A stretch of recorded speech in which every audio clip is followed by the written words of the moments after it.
The 8th nanny arrived on a Tuesday and lasted, so far, 6 weeks, which was already a record. The previous 7 had lasted, in order, 11 days, 3 weeks, 4 days, 2 weeks, 6 days, 3 weeks, and 1 shift. The last one having walked out at 2 in the afternoon without returning her key or collecting the remainder of her pay, which Dante Ricci had taken as a sign that his sons had achieved something in the category of extreme persistence, if not in any other category he would have preferred. His head of household, a composed and practically indestructible woman named Gianna, who had worked for the Ricci family since before Dante was born, had presented him with the file for the 8th candidate and said only, "This one came with no references but also no particular agenda, which is more than I can say for the last 3. Dante had approved the hire without reading the file. He had been doing this since the 5th candidate, because at some point the files had started to feel like theoretical documents with no relationship to the actual experience of having Leo, Nico, and Matteo in a room. He had not been home when Mae Solis arrived. He was rarely home when things arrived. This was intentional. Mae had been told by the agency that the children were energetic. She had been told by Gianna, on the phone the day before. That energetic was the agency's way of saying the previous 7 nannies had not been able to manage them, and that Gianna preferred people who stayed to people who left. Mae had thanked her and said she understood, and had not mentioned that she already knew exactly what she was walking into because she had known Leo, Nico, and Matteo since before they were born. When Irene had called her from the hospital waiting room and said the ultrasound showed 3 heartbeats, and Mae had sat down on the floor of her office in San Francisco and stayed there for several minutes. The house on the North Shore was larger than she had let herself picture. She had seen photographs over the years Irene had sent them, then stopped sending them when the photographs started looking like performance rather than documentation. And then Irene had died, and there were no more photographs of any kind.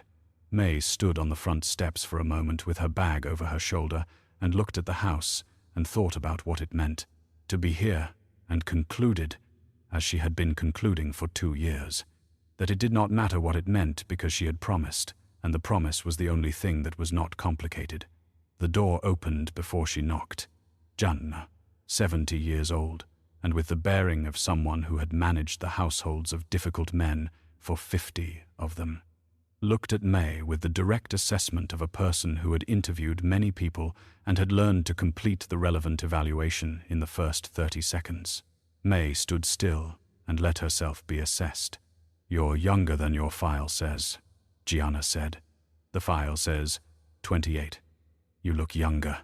Gianna stepped back to let her in. "They're in the kitchen. I'll warn you, Tuesday mornings are Matteo's difficult time, which makes it Leo's performance time, which makes it Nico's withdrawal time. You'll figure out what that means." Mae followed Gianna through a hallway that was exactly as she had imagined it, and nothing like she had imagined it at the same time the dimensions she had constructed from Irene's descriptions. The furniture she had not. She passed the entrance to the living room, and she did not look at the wall where the family photographs were arranged, because she was not ready to look at that yet, and she needed to be useful before she was anything else. The kitchen was large and light-filled, and currently contained what appeared to be a negotiation of some kind. The negotiation involved 3 4-year-old boys with identical dark hair, and their father's jaw and their mother's eyes, though Mae was the only person in the room who knew which parent each feature came from and a quantity of cereal that had not reached the bowls it was intended for. Leo was standing on his chair. Nico was under the table. Matteo was sitting in his correct position but had arranged the cereal into a shape that was not yet identifiable as any particular object, but had the ambition of becoming one. None of them looked up when Mae came in. She did not say anything. She went to the cabinet, where the glasses were kept third from the left. Irene had described the kitchen in a voice message 2 days after they moved in. Narrating the tour as if Mae were standing beside her, and she took out 3 cups and filled them with water from the filtered tap and set one in front of each place at the table, including under the table where Nico was. Then she sat down in the chair next to Matteo's and looked at his cereal arrangement. "Rocket ship," she said. Matteo looked at her for the first time. He looked at his cereal arrangement. He looked back at her. "Horse," he said. "I can see it now." Mae said, "Third, the main is the tricky part." Matteo turned back to the cereal with the focused energy of someone whose work has been recognized and who now has a standard to meet. Under the table, Nico's head appeared at the edge of the tablecloth, assessing the situation. Leo, still standing on his chair, looked at Mae with the specific suspicion of a child who had learned that new adults were a variable quantity and had decided the appropriate response to variables was elevated positioning. "You're the new one," Leo said. "Yes." The last one cried. What did she cry about? Leo considered this. Nico bit her. Did Nico bite her because she did something first, or because he wanted to see what would happen? The tablecloth shifted. Nico's full face appeared. "Both," he said, with the honesty of a child who had not yet learned that honesty in this particular register was not universally appreciated. "Fair," Mae said. She looked at Nico. "I'd prefer if you didn't bite me. I don't like it." Nico looked at her for a long moment. "Okay," he said, in the tone of someone making a specific and bounded commitment rather than a general policy statement, which Mae found acceptable and accurate. Leo sat down on his chair, not because he had been told to, but with the air of someone who has made an independent assessment and reached a provisional conclusion. He pulled his bowl toward him and looked at the cereal situation and looked at Mae. "Do you know how to make eggs?" He said. "Yes." The last one didn't. "Which way do you like them?" Leo looked at her with the expression of a child who has been asked a preference question by an adult and is not entirely certain the adult means it. "With the yellow part not hard," he said. "And Nico doesn't like the white part runny. And Matteo doesn't like them at all, but he'll eat them if they're in something." Mae registered all of this, and also registered that Leo had just given her 3 pieces of information about his brothers that he had not needed to give her, which told her something about Leo that was useful and that she tucked away alongside everything else she already knew about him. Scrambled for Matteo. "Then," she said, "in toast." Matteo looked up from his horse. "In toast," he said, with the exact tone of someone hearing a combination they had not previously encountered and were not yet certain about. "I'll show you," Mae said. "Clear the horse first." Matteo looked at the horse. He looked at Mae. He began, carefully and with clear reluctance, to return the cereal to the bowl. Dante came home that evening at 6, which was earlier than usual and which Gianna had not warned Mae about. Though Mae later understood that this was because Gianna herself did not always know when Dante would appear and had concluded that managing her own schedule around unpredictable arrivals was a more efficient approach than attempting to schedule the unpredictable. He came in through the side entrance, which meant Mae heard the alarm disarm before she heard him, which meant she had approximately 4 seconds of warning. The boys were in the living room at that point, doing a thing that Leo had described as a building project, and that Nico had described as crashing, and that Matteo had not described at all because he was absorbed in the architectural integrity of whatever was being built and not interested in its classification. Mae was in the kitchen cleaning up from dinner. She heard footsteps in the hallway, different from Gianna Shivia, faster, the footsteps of a person who moved through their own house with the efficiency of someone who spent limited time in it. Then the footsteps stopped at the entrance to the living room, and there was a silence of approximately 30 seconds. And then she heard a child's voice, Leo's, say, "You're home early," in the specific flat tone of a child, stating a fact rather than expressing an opinion about it. Dante Ricci appeared in the kitchen doorway at 6:14.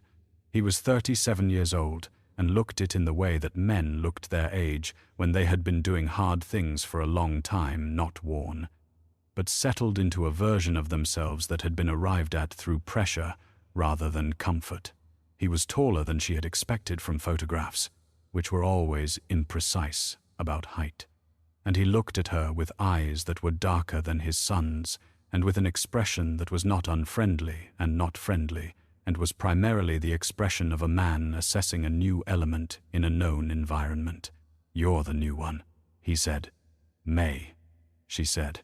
She did not offer her hand because he had not moved toward her, and she had learned that the first meeting with Dante Ricci was better navigated by being still than by extending. He looked at the kitchen, at the cleaned counter, the stacked dishes, the 3 cups that had somehow migrated from the kitchen table to the drying rack in the correct order. Leo's on the left, because Leo was left-handed. Nico's in the middle. Matteo's on the right, with the small chip on the rim that Matteo preferred, because it was the one Matteo had had since he was 2, and he knew its specific weight. She had not been told about the cups. She had simply known. Dante looked at the cups for a moment longer than he looked at anything else. "How did it go?" he said. "Fine," she said. "Nico didn't bite me. Matteo ate eggs. Leo told me about the building project in more detail than strictly necessary." Something crossed Dante's face that was not quite a smile, and was not one. "Gianna said you'd be fine," he said. "Gianna has good instincts." He looked at her for another moment. "She usually does." He turned to go. "I'll be in my office. Gianna will handle dinner." "I already made dinner," Mae said. "It's in the warming drawer." He stopped. He turned back. He looked at the warming drawer and then at her with the expression of a man recalibrating a situation. "You didn't need to do that. The boys needed to eat at 5:30, or Nico goes past tired into the other thing. I made enough for 4. He looked at her for a long moment. She looked back at him without adjusting her expression or her posture, which was a thing she had learned to do in a different context, and which was useful here for different reasons. "All right," he said. He went toward his office and stopped in the hallway, and she heard him go into the living room for a moment. Heard Leo's voice, and then Nico's, and then a shorter exchange she could not make out, and then his footsteps going down the hall, and then the sound of an office door closing. Mae dried the last dish and put it away, and stood for a moment, looking at the family photograph wall that she could see from the kitchen doorway when the angle was right. She had been not looking at it all day. She let herself look at it now, from a distance, in the limited light of the evening kitchen, and she found the one she was looking for, Irene, at the beach somewhere, laughing, 3 years ago, before any of this was what it was now. She looked at it for a moment. Then she went to check on the building project. Dante had a system for not being in his own house. It was not a system he had designed deliberately, the way he designed other systems, the logistics routes, the security rotations, the layered communication protocols that kept his operations running without visible seams. This one had assembled itself over 2 years of small decisions that each made sense individually, and that together had produced a man who left before his sons woke up and returned after they were in bed, and spent his Sundays in the office reviewing documentation that could have waited until Monday. Gianna had told him. Once. In the direct way that Gianna told him things. That she was raising 3 children who did not know what their father looked like in daylight. He had told her that was an exaggeration. She had looked at him with the expression she used when she found something not worth arguing about and returned to whatever she had been doing. The 8th nanny's arrival did not change the system. What it changed was the quality of what Dante returned to when the system briefly failed, when a meeting ended early. When he found himself on the North Shore Expressway at an hour when the house would not yet be darkened, he came home to find that something was different. Not dramatically different. Not in a way he could immediately name. The house ran. This was the first thing. The house had always technically run. Gianna kept it running the way she kept everything running, through the application of her will to the available circumstances. But there was a quality to running that was different from functioning, and in the 6 weeks since Mae Solis had arrived, the house had begun to have the quality of running rather than merely functioning. Dinners were in the warming drawer at the correct temperature. The boys' rooms were prepared for sleep in the specific way that made sleep possible, rather than the general way that made sleep theoretically available. The morning routine, which Gianna had described to him as a sustained emergency, had apparently become something that produced 3 dressed children at the correct time without documented casualties. Dante noticed these things the way he noticed details in other operations, not because he was looking for them, but because he had trained himself to observe variances from expected patterns. And the current pattern was significantly better than the expected pattern, which made the cause of the variance worth investigating. He began, very quietly, to watch. The watching was not surveillance.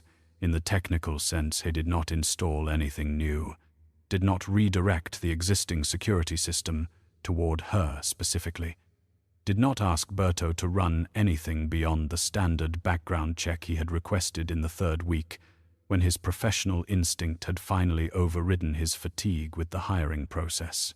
The background check on Mae Catalina had come back clean but thin, which Berto had noted with the specific notation he used when a file was clean, in a way that could mean either innocence or preparation. Dante had set the notation aside because he was tired and because nothing in the house was on fire, and he had continued setting it aside for 3 weeks, which was unlike him, and which he attributed to the fact that his sons were sleeping through the night for the first time in 4 months. What he did instead was arrive home at unpredictable times and walk through the rooms before going to his office. What he saw was this. On a Wednesday evening, he came home at 7 and found Mae and the 3 boys in the living room, all 4 of them on the floor, engaged in what appeared to be a construction project of significant architectural ambition. Mae was following instructions being given simultaneously by 3 different people without appearing to experience this as a problem. Leo was directing. Nico was revising the structural specifications as they went, which meant Leo was periodically required to demolish his own work, which he was accepting with less protest than Dante would have expected. Matteo was in charge of what he described as the important part, and which was, as far as Dante could tell, a small flag made from a napkin and a pencil that would be placed at the top when the construction was complete. Mae was the labor. She performed this role with full attention and without condescension, which was specific and not universal, and which Dante noted. On a Friday morning he left, later than usual, and passed the kitchen on his way out, and stopped in the hallway. Mae and Nico were at the table. The other 2 were still in their rooms. Nico was crying, not the explosive crying that Dante associated with Nico's more spectacular, emotional moments, but the quiet, steady kind, the kind that Dante did not know what to do with, and usually resulted in him calling for Gianna and leaving the room. Mae was sitting beside Nico, not touching him, not talking, just present.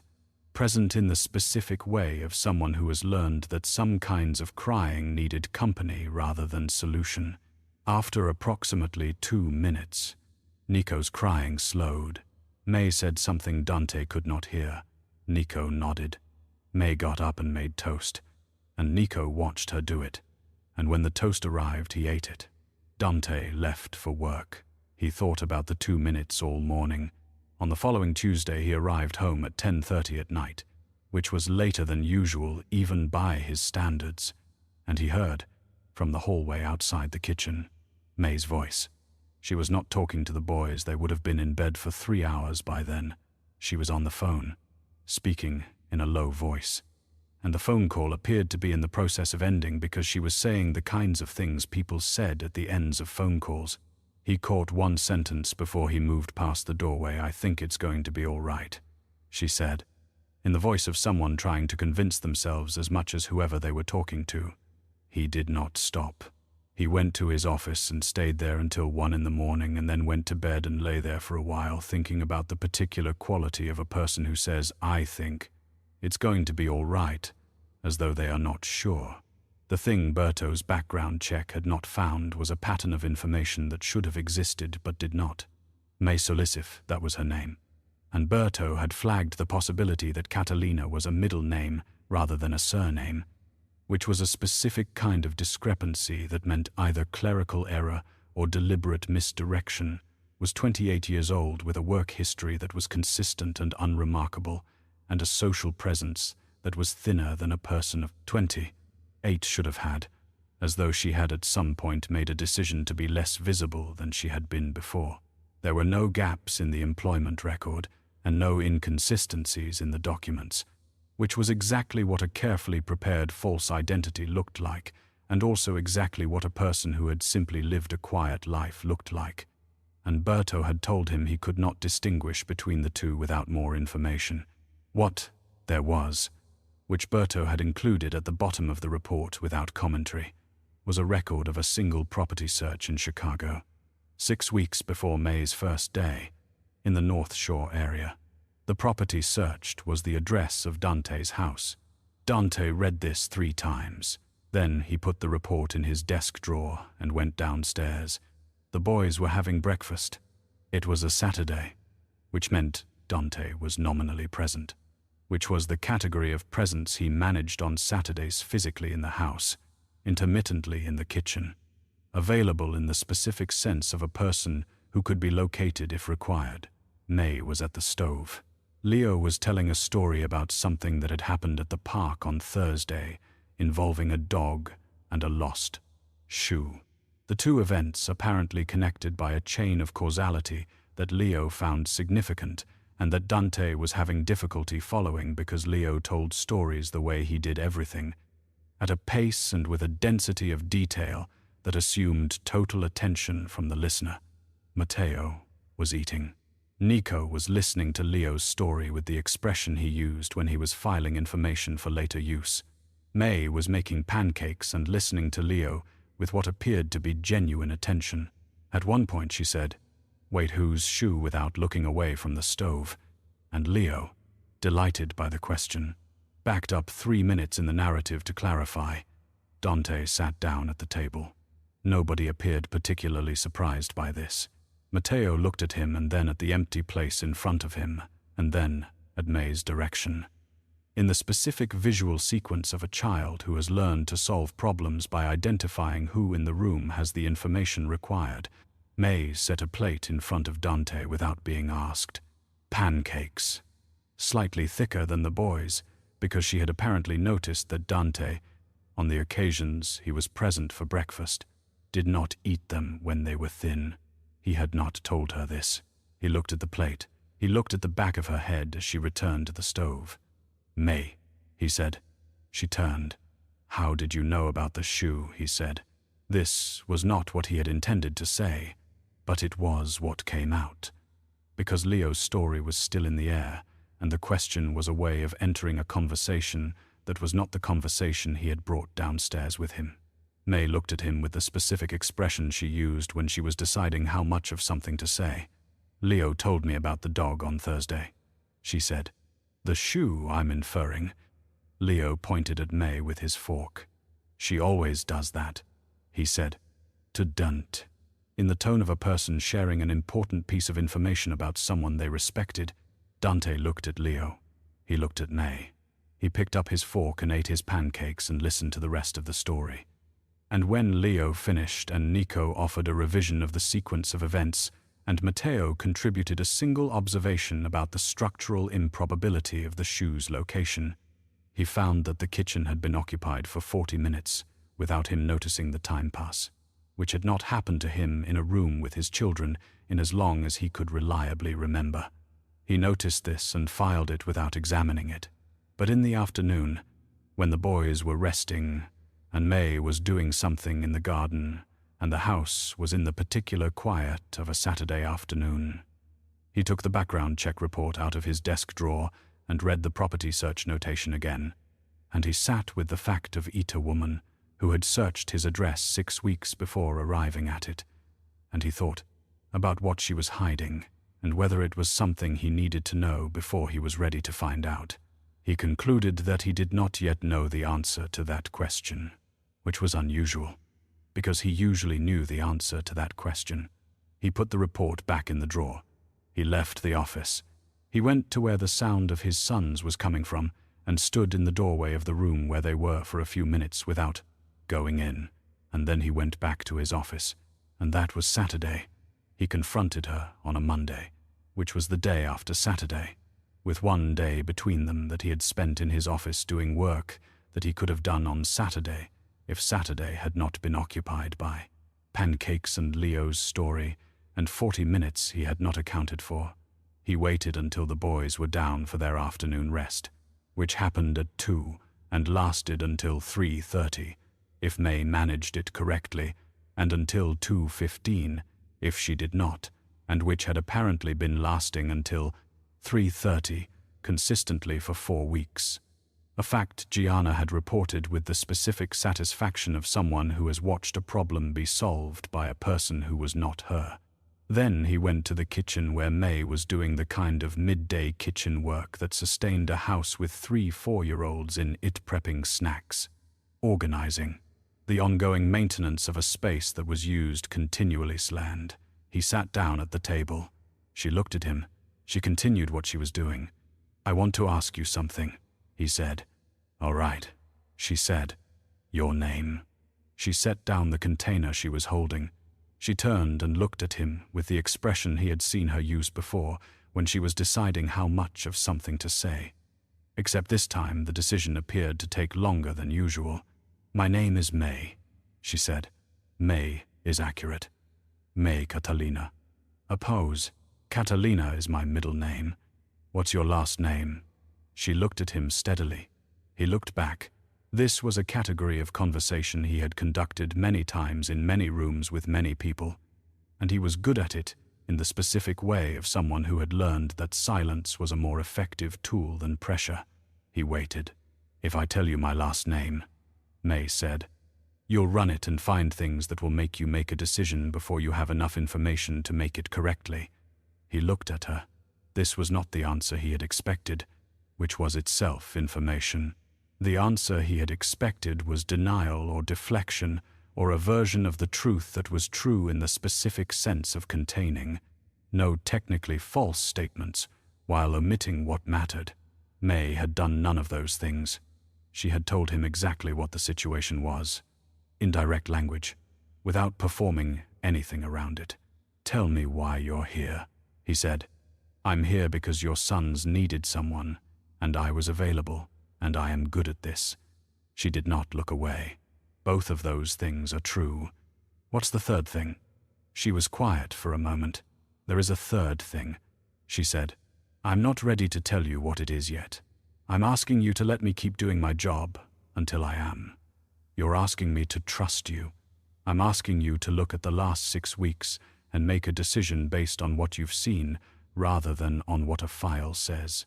She picked up the container she had set down and turned back to the counter. "You're good at reading situations. Read this one." He sat at the table for a long moment. He thought about the background check, about the property search, about the things she was not telling him. He thought about what she had said. Look at the last 6 weeks.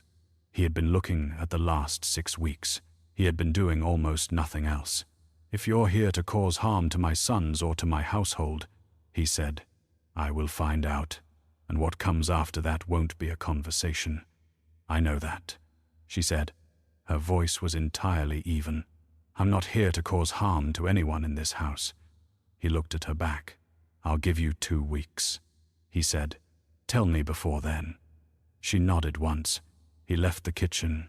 He went to his office and sat at his desk and did not open his laptop for several minutes, which was not his habit, and which he attributed to the specific discomfort of a man who has concluded that the correct decision is to wait when his entire professional formation has been built on the premise that waiting is what you did when you had no better option.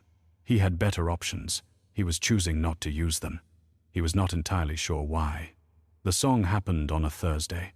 Dante had come home at 9, which was within the range of normal for a Thursday, and had gone upstairs to check on the boys before going to his office, which was a new addition to his routine that had appeared in the last 2 weeks without deliberate decision, the way things appeared when behavior changed gradually enough not to trigger the internal monitoring that would have produced a decision about whether to continue. The boys' rooms were at the end of the upper hallway. He had been passing Mae's room, which was the smaller of the guest rooms between his office and the boys' end of the hall. When he heard it, Mae was not in her room. She was in the hallway outside the boys' shared bedroom, which had a bench along the wall that had been there since the house was built and that nobody had used for anything in. The 2 years Dante had owned the house, and she was sitting on it with the door to the boys' room slightly open, and she was singing. He stopped at the turn of the hallway, which put him approximately 15 feet from her and out of her direct sightline, and he listened. The song was in Italian, which was not unusual in this house. Gianna spoke to the boys in Italian. Dante spoke to them in Italian. The house operated in a mixture of English and Italian that had never been formally decided on, but had arrived at an equilibrium that reflected its inhabitants. What was unusual was the song itself. It was a lullabiole, regional, not the kind of Italian that was taught in schools or appeared in music programs, but the kind that was passed person to person in a specific place over a long time. It moved in a slow descending pattern with a particular note in the third measure that dropped in a way that was slightly unexpected and very specific. Dante knew this song because Irene had sung it. He had heard it hundreds of times in the first years of their marriage, and then a handful of times after the boys were born, when she was tired enough to slip into the register, where she stopped performing for him and simply was. And then he had not heard it for 2 years because Irene was gone and nobody else in the house knew it. Nobody else should have known it. He stood in the hallway and listened to Mae sing Irene's lullaby to his sons, with Irene's accent, not the accent of someone who had learned Italian in class, but the accent of someone who had learned it from a specific person. The flattened vowels and the rhythm of the South that Irene had carried from her grandmother's village, and that was as specific as a fingerprint.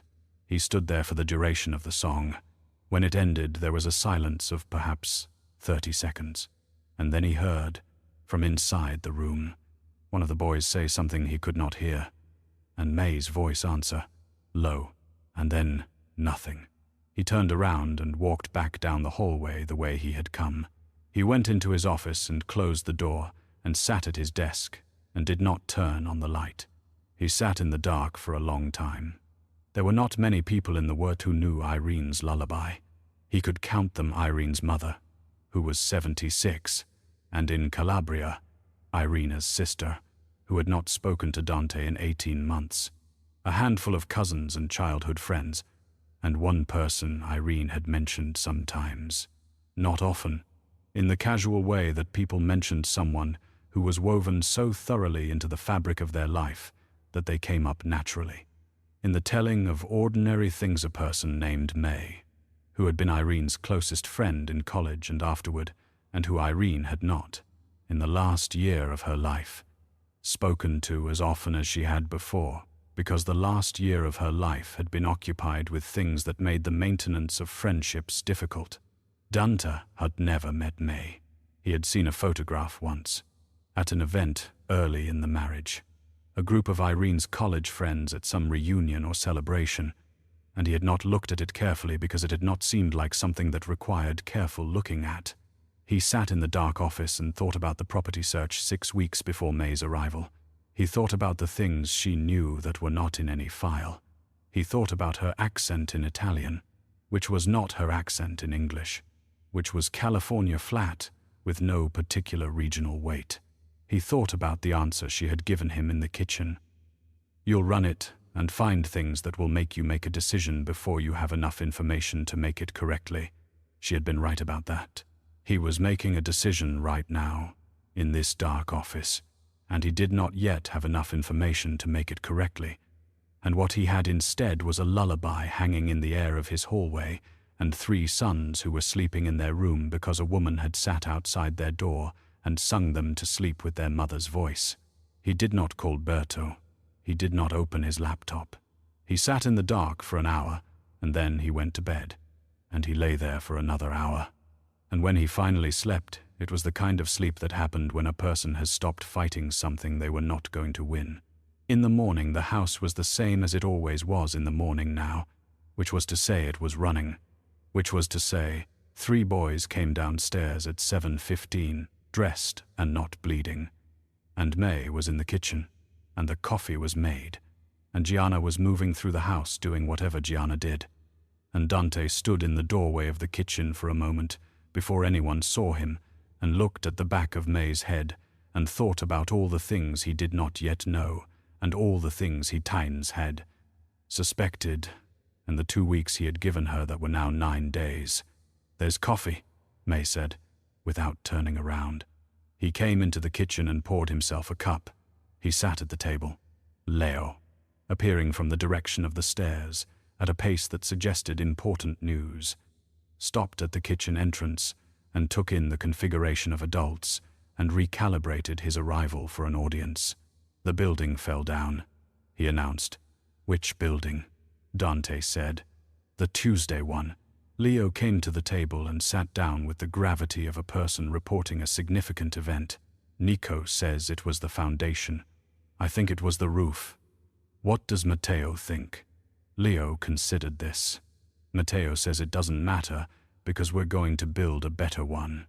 Dante looked at his coffee. "Matteo's probably right," he said. Leo thought about this for a moment. "Yeah," he said, in the tone of someone reaching a conclusion they had not expected to reach. "Okay." Mae set a plate in front of Leo, and one in front of the empty chair across from Dante, and one in front of Dante himself, and she sat down at the empty chair, which she had not done before. Not in the mornings, and Dante did not comment on it because the morning had already produced more than he had anticipated, and he was managing his capacity carefully. From upstairs came the sound of Nico and Matteo descending the stairs in their characteristic way, which was to say loudly and with apparent disagreement about the pace of descent. They arrived in the kitchen and found places, and the morning continued. And Dante sat at the table with his coffee and his sons and the woman who knew Irene's lullaby. And he thought about 9 days. And he thought about what was going to happen at the end of 9 days. And he thought that whatever it was going to change the shape of things in a way he had not yet decided how to prepare for. The photograph fell out of Mae's bag on a Friday afternoon, 6 days before the 2 weeks were up. She did not see it fall. She had put her bag on the kitchen counter to look for something, her phone, which had migrated to the bottom in the way that phones migrated when a person spent their days using their hands for things other than holding phones. And the bag tipped slightly as she dug through it, and a small photograph slid out and landed face up on the counter next to the stove. Dante was in the kitchen.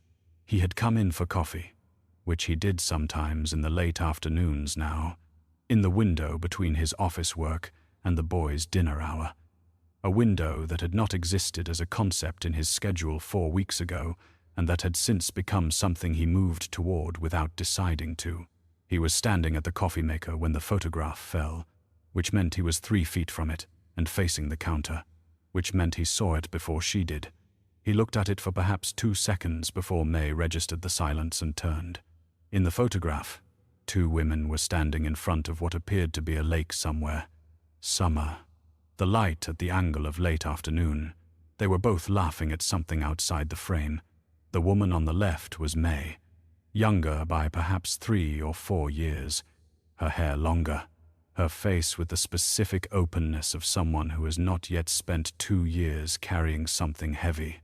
The woman on the right was Irene. Not possibly Irene. Not someone who resembled Irene. Irina, at approximately the age of 24 or 25, before Dante, before the boys, before the marriage, and everything after it. Irene, laughing at something he would never know the content of, with her head tilted at the angle she had when something struck her as genuinely funny rather than politely funny. He looked at the photograph. He looked at Mae. She had gone still. Not the stillness of someone caught, not the stillness of guilt or surprise, but the stillness of someone who has been waiting for a particular moment and has just arrived at it and is now taking the fraction of a second they need to be ready. She picked up the photograph and put it back in her bag. "How long did you know her?" Dante said. "Since we were 19, Mae said. "College. We were roommates the first year." He turned back to the coffee maker. He poured his coffee. He did not do any of the things he would have done in any other context. They did not ask the next question. did not press, did not use the moment the way a person in his position knew how to use a moment like this. He picked up his cup and he went back to his office and he closed the door. He sat at his desk and he thought about 19 and roommates and a lake in summer and Irene laughing. He thought about Mae in the kitchen on that first evening, knowing which cup belonged to which boy.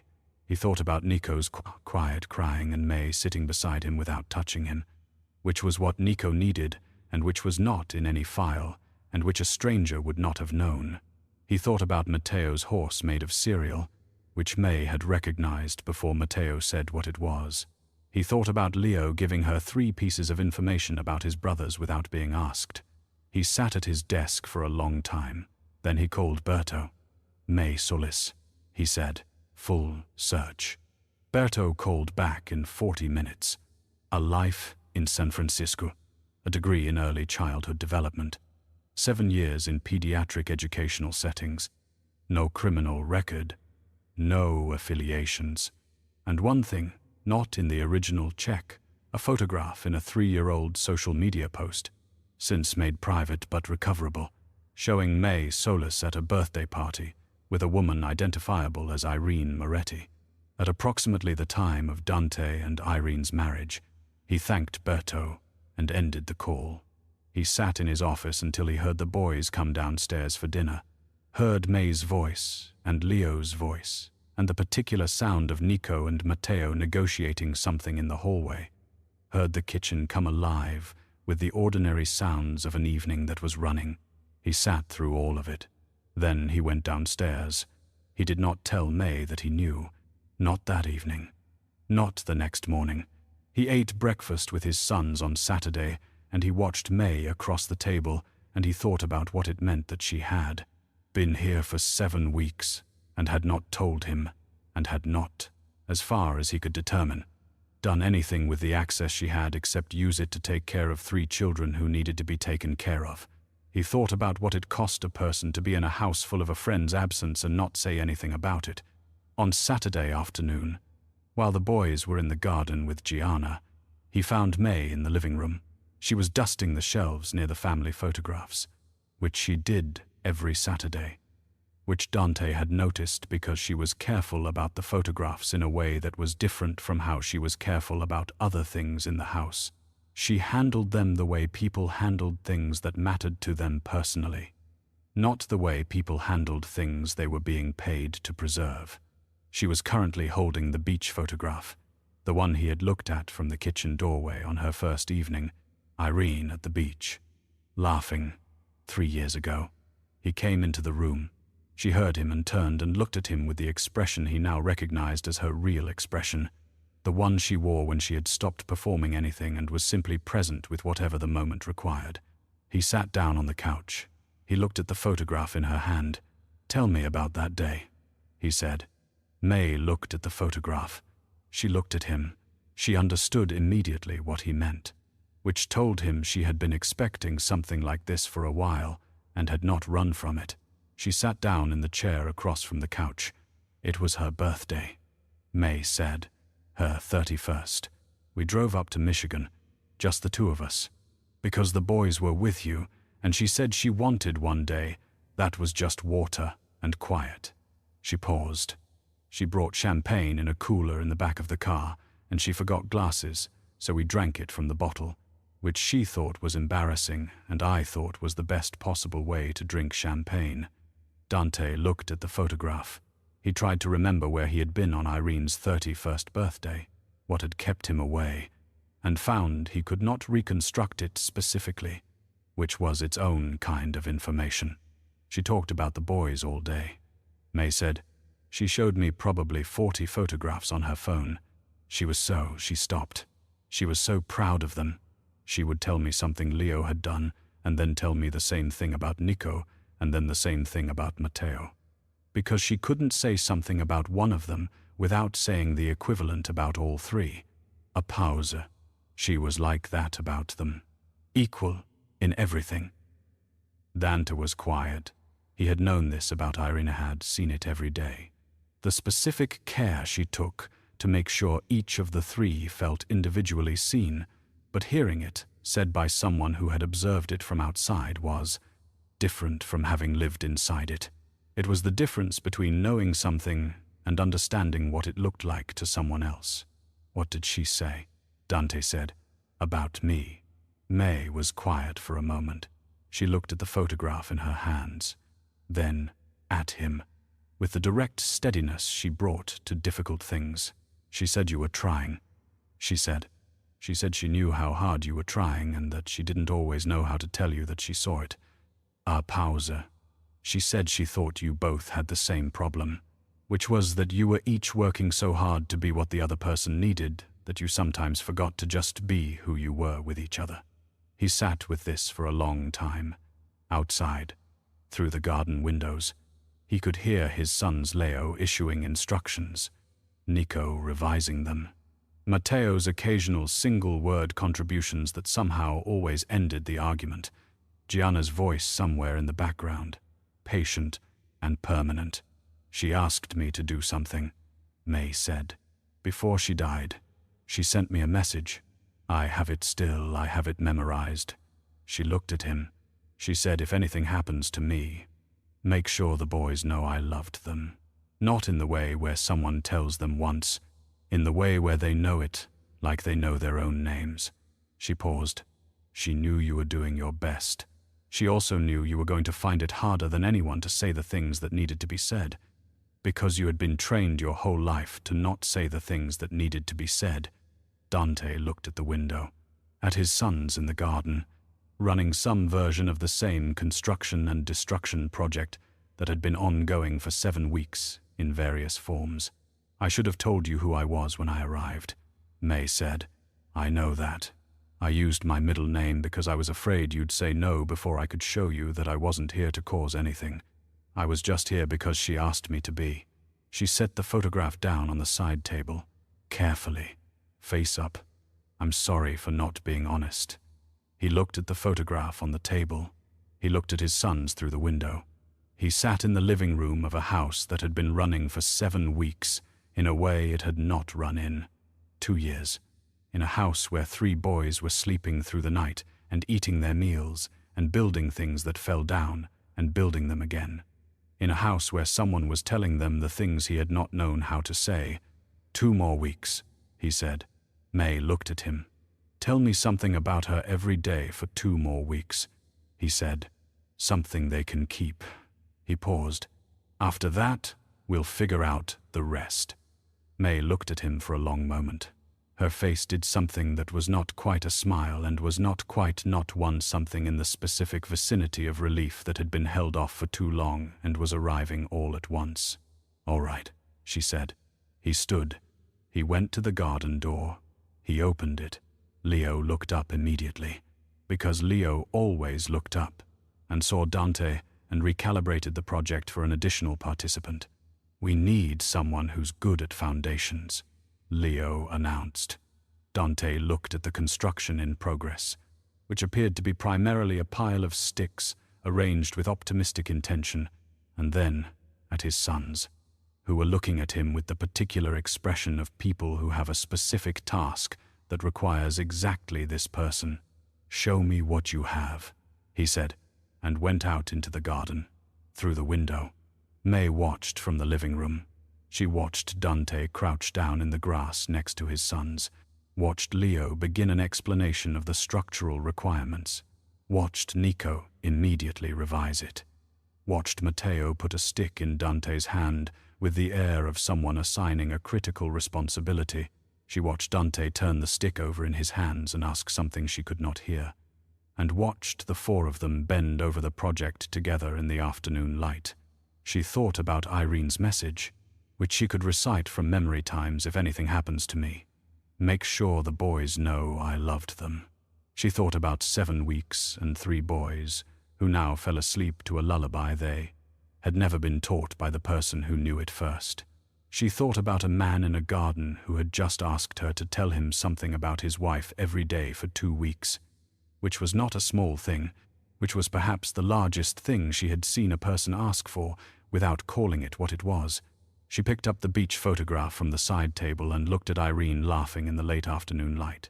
"I think it's going to be all right," she had said on the phone 3 weeks ago, trying to convince herself. She had not been sure at the time. She was more sure now. She set the photograph back in its place on the shelf, face out, where the light caught it. The 2 weeks began. Mae did not announce them, did not make them into a program or a structure, did not treat them as a curriculum in any formal sense. She did what she had been doing since the beginning, which was to pay attention to what each day offered and use it. If Matteo drew a picture that looked like nothing in particular, and Mae asked him what it was, and he said a flower Mama liked, she would say, "Your Mama loved yellow flowers." She kept a jar of them on the kitchen windowsill every spring, and she would say your name every morning before anyone else in the house was awake. And Matteo would look at her with the expression of someone receiving information that was important and that he was going to put somewhere he could find later. If Nico woke from a bad dream and Mae sat with him in the dark and he asked why people went away, she would say your Mama didn't want to go. She wanted to stay more than anything. And she knew you were going to be the kind of person who asked hard questions, and she was proud of that before you even started asking them. If Leo, in the middle of a story about something that had nothing to do with anything, said, "Do you think she would have liked this?" Mae would say yes, without hesitating, because Irene would have liked it. Because Irene had liked everything Leo did with the specific, comprehensive pride of a person who found their own child endlessly interesting. The 2 weeks passed in this way, quietly, without ceremony. By the end of them, something had shifted in the texture of the house in a way that was difficult to name precisely, but was visible in small things. Matteo had begun drawing more flowers. Nico had started sleeping through the night more reliably than before. Leo had taken to telling stories that included what Mama would have done in a given situation, offered not as grief but as information, the way he offered all information, with the confidence of someone who knew a thing and was reporting it accurately. Dante watched all of this. He had been watching all along, but now he watched differently, without the filter of calculation, without the specific attention of a man looking for the angle. He watched the way he watched things he did not yet have a category for. On the last day of the 2 weeks, he came home early. It was a Thursday, which was not the day he had planned to come home early, but a meeting had ended at 9 instead of 11, because the party on the other side of the table had arrived at their town position earlier than expected, and there was nothing left to discuss, and Dante had driven north on the expressway in the specific quiet of a car after a long day, thinking about nothing in particular, which was unusual enough that he noted it. He arrived at the house at 9:40. The lights were on in the kitchen and the upper hallway, but the living room was dark, which was not how the house usually looked at 9:40, which meant Mae had changed her evening routine for some reason he had not been told about. He came in through the side entrance and disarmed the alarm and stood in the hallway for a moment, listening. The house was quiet. Not the quiet of emptiness, but the quiet of people being still on purpose.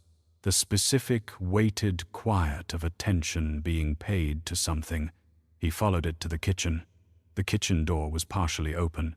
He could see, through the gap, that the kitchen lights were off, all of them, overhead and counter both, and that there were 3 candles on the floor. The small emergency candles from the drawer beside the stove, set in a loose triangle.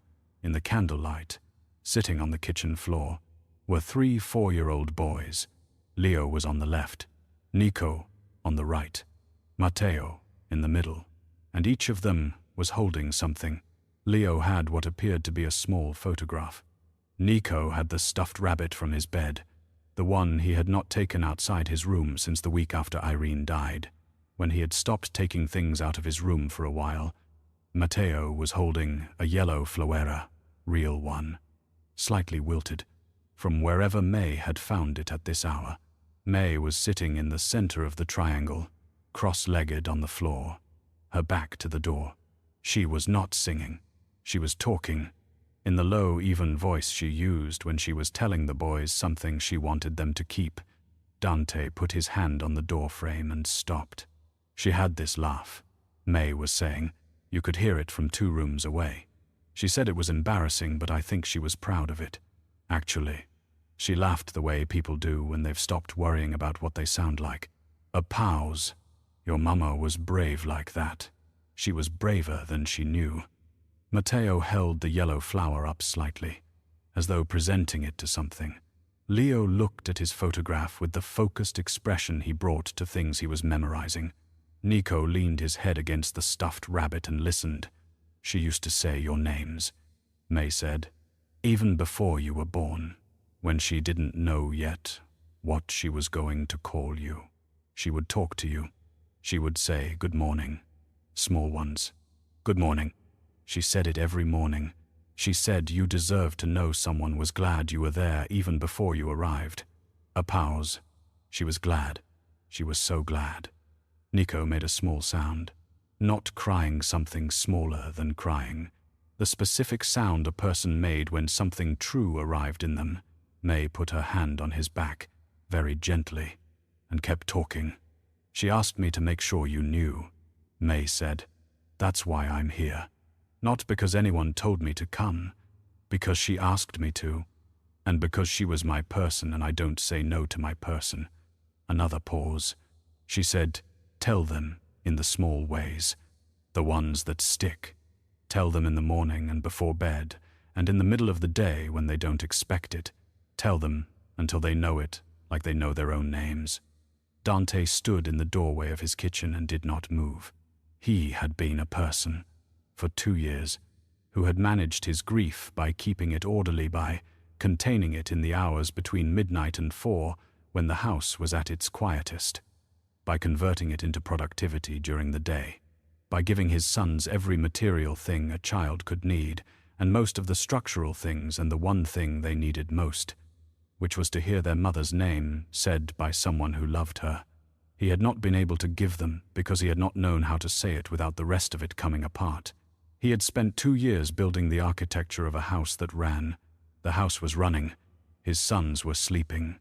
The meals were made, and the routines were maintained, and the kindergarten enrollment was complete, and the pediatric appointments were kept, and everything that was supposed to happen was happening.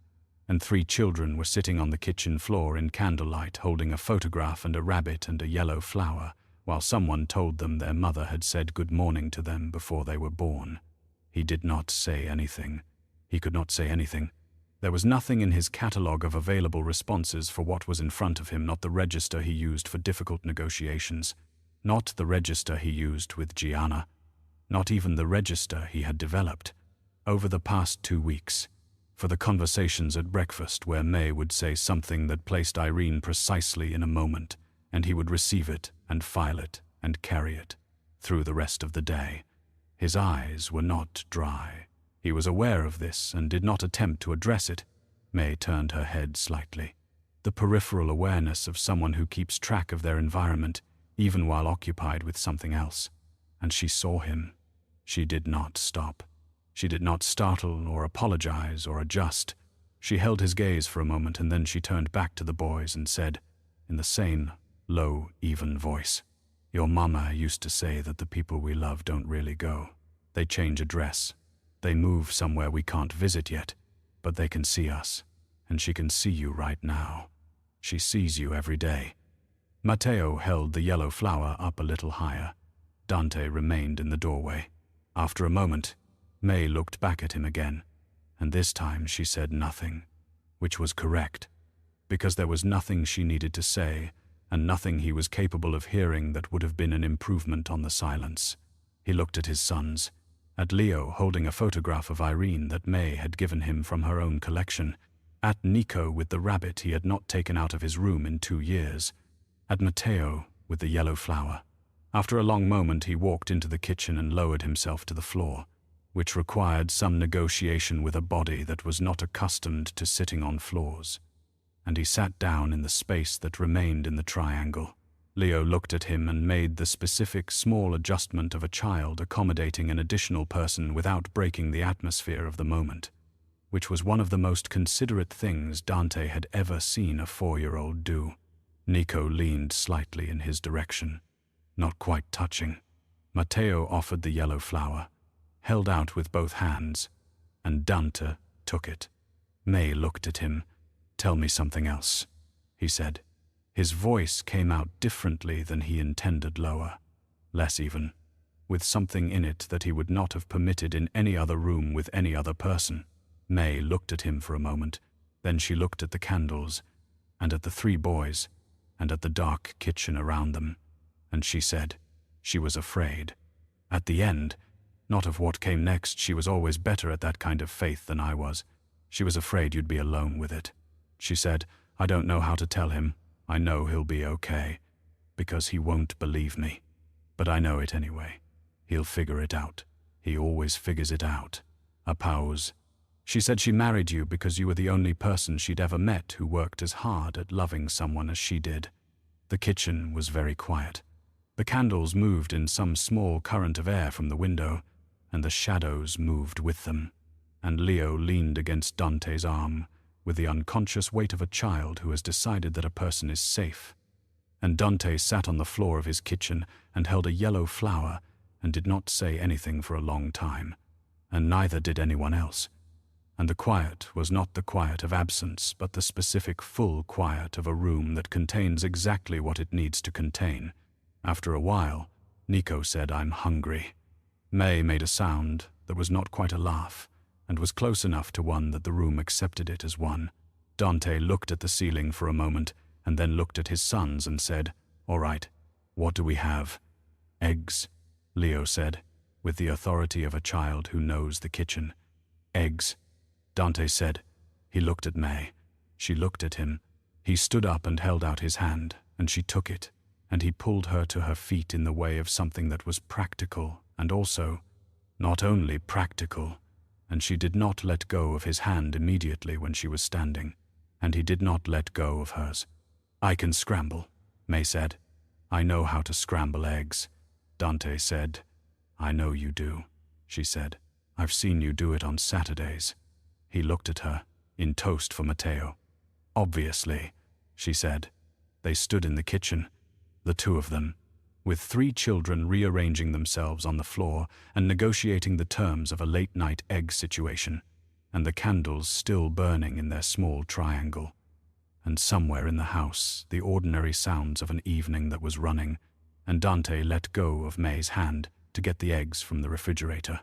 But only because eggs required two hands, and only for now.